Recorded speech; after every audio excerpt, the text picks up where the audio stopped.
This is why the demons asked Jesus for the pigs. 5 mysteries about the possessed demoniac. Number 1. The great challenge to meet the demoniac.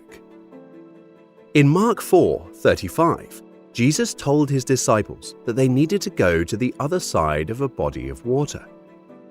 He was about to go on a journey that will be spoken about for thousands of years. He was going to meet the demoniac. However, as soon as they set out for the other side, the Bible said there arose a great storm of wind and the waves beat into the sea. Mark 4:35-38. On that same day, when evening had come, he said to them, "Let us go over to the other side of the Sea of Galilee." So leaving the crowd, they took him with them, just as he was in the boat. And other boats were with him. And a fierce windstorm began to blow, and waves were breaking over the boat, so that it was already being swamped. But Jesus was in the stern, asleep, with his head on the sailor's leather cushion. And they woke him and said to him, "Teacher, do you not care that we are about to die?" Just because you are on a godly mission does not mean that there will not be challenges. However, there was a big breakthrough on the other side. If Jesus did not know what to do, the waves would have stopped him from getting to the other side. Most believers allow the waves to stop them from getting to the other side. If they didn't get to the other side, the demoniac would have been in perpetual bondage forever. Watch what Jesus did. Jesus rebuked the wind. What the disciples were seeing was the waves of the sea, but really what was causing the waves was the wind. The wind was what was causing the waves to beat turbulently. Jesus was able to identify the root of the problem and rebuke the wind behind the waves. Mark 4:39-41. And he got up and sternly rebuked the wind and said to the sea, "Hush, be still," muzzled. And the wind died down as if it had grown weary. And there was at once a great calm, a perfect peacefulness. Jesus said to them, "Why are you afraid? Do you still have no faith and confidence in me?" They were filled with great fear and said to each other, "Who then is this, that even the wind and the sea obey him?" Number 2. When dealing with the kingdom of darkness, discernment is important. Mark 5:1-6. They came to the other side of the sea, to the region of the Gerasenes. When Jesus got out of the boat, immediately a man from the tombs with an unclean spirit met him, and the man lived in the tombs, and no one could bind him any more, not even with chains. For he had often been bound with shackles, for the feet and with chains, and he tore apart the chains and broke the shackles into pieces, and no one was strong enough to subdue and tame him.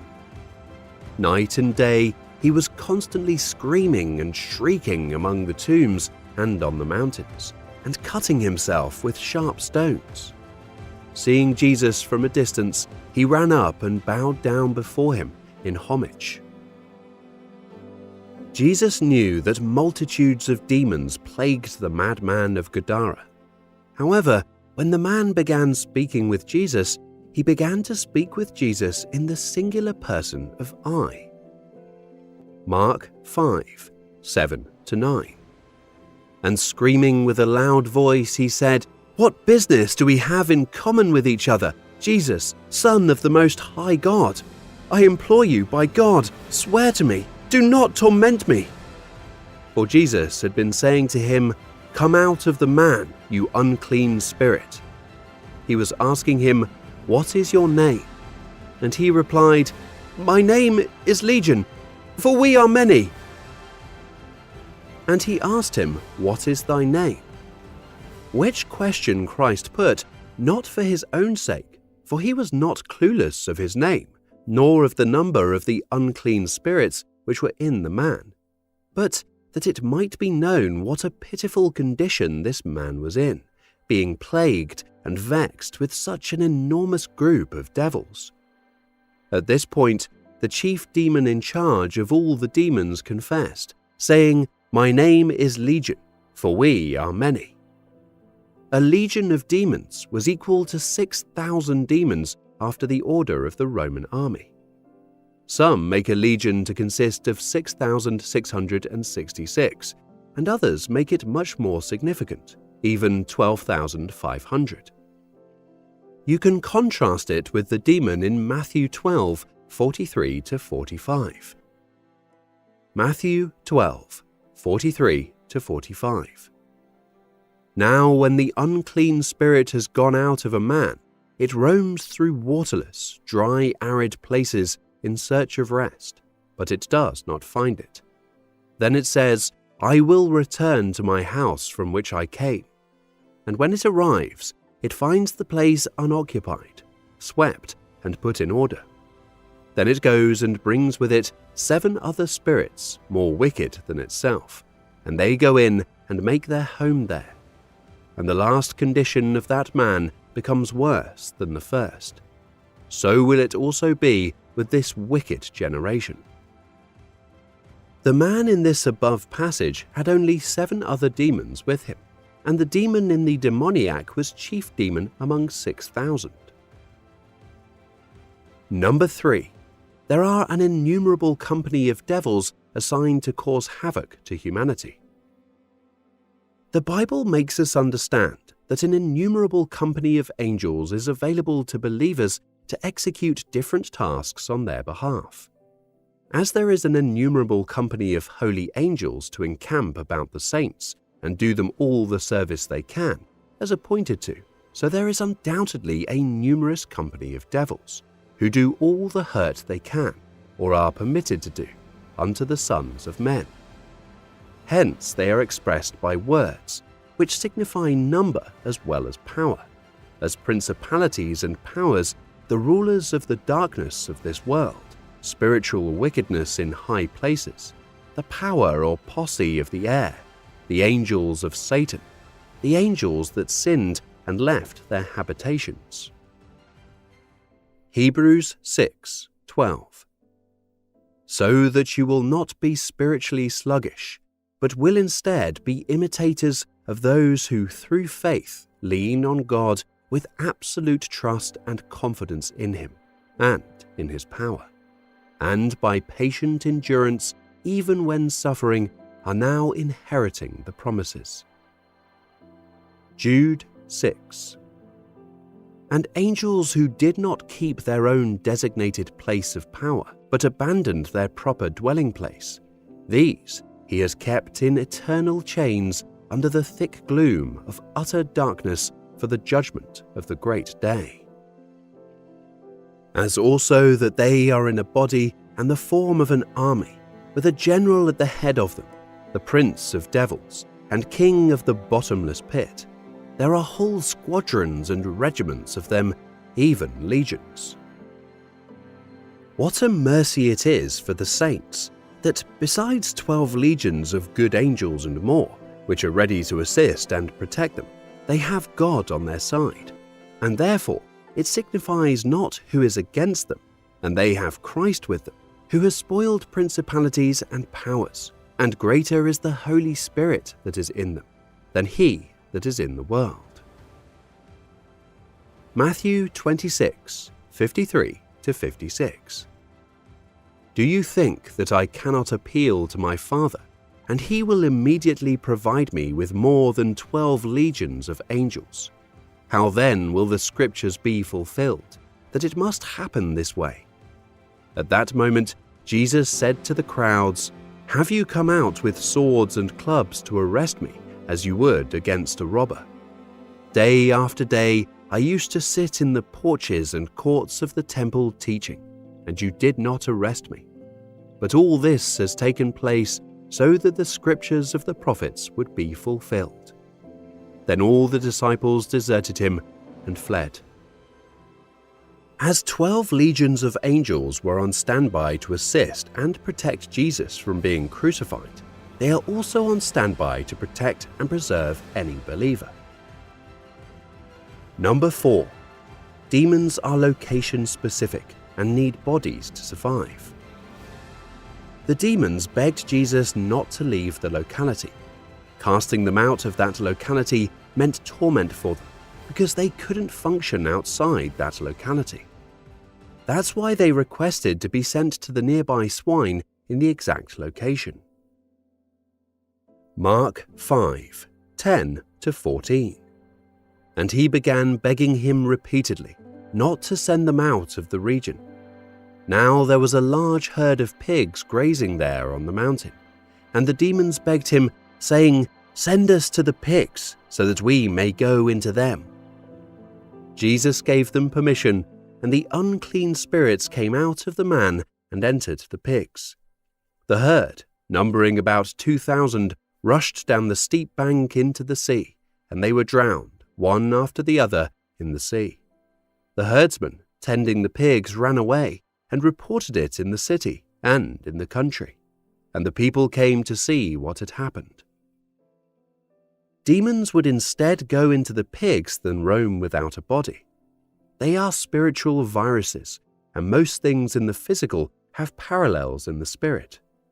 Also, we can see this at play in Matthew 12:43-45. The demon was cast out of a body but could not find any other body to inhabit.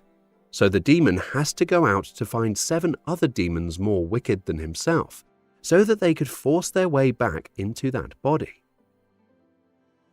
We can also see this at play in the book of Daniel.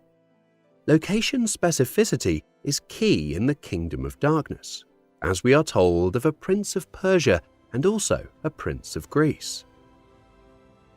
Daniel 10:12-14. Then he said to me, "Do not be afraid, Daniel, for from the first day that you set your heart on understanding this and on humbling yourself before your God, your words were heard, and I have come in response to your words." But the prince of the kingdom of Persia was standing in opposition to me for 21 days. Then, behold, Michael, one of the chief of these celestial princes, came to help me, for I had been left there with the kings of Persia. Now I have come to make you understand what will happen to your people in the latter days, for the vision is in regard to the days yet to come. Number 5. The demoniac man became a minister of God's word. Most of us are familiar with the popular story of the demoniac of Gadara, but what we don't know are the mysteries surrounding this demonic possession. There are many mysteries about this remarkable man than meets the eye. The demon-possessed man was unique. His case was so bad that he lived on the outskirts of the town. Gadara was a city south of the Sea of Galilee and east of Jordan in a region referred to as Decapolis, an area of 10 cities. The region of Gadara refers to parts outside the city reaching the sea.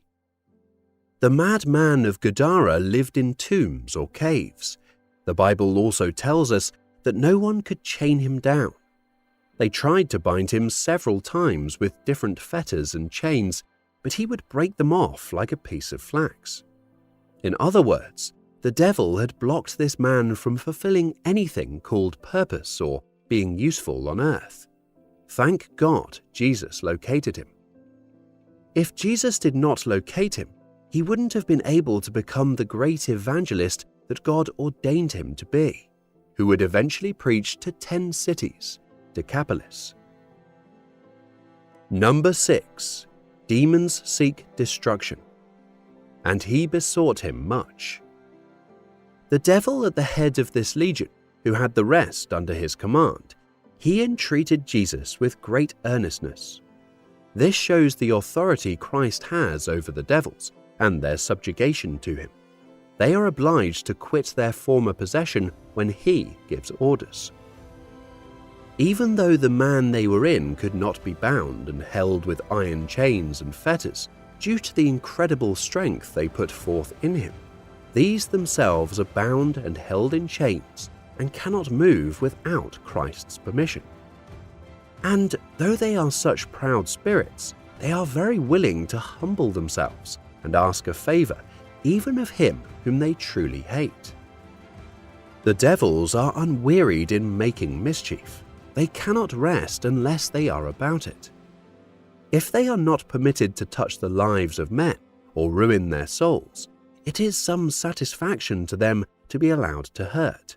And if that is no longer permitted, rather than be doing nothing, they are desirous of doing harm to irrational animals, the property of men, all which shows the malice and wickedness of these evil spirits.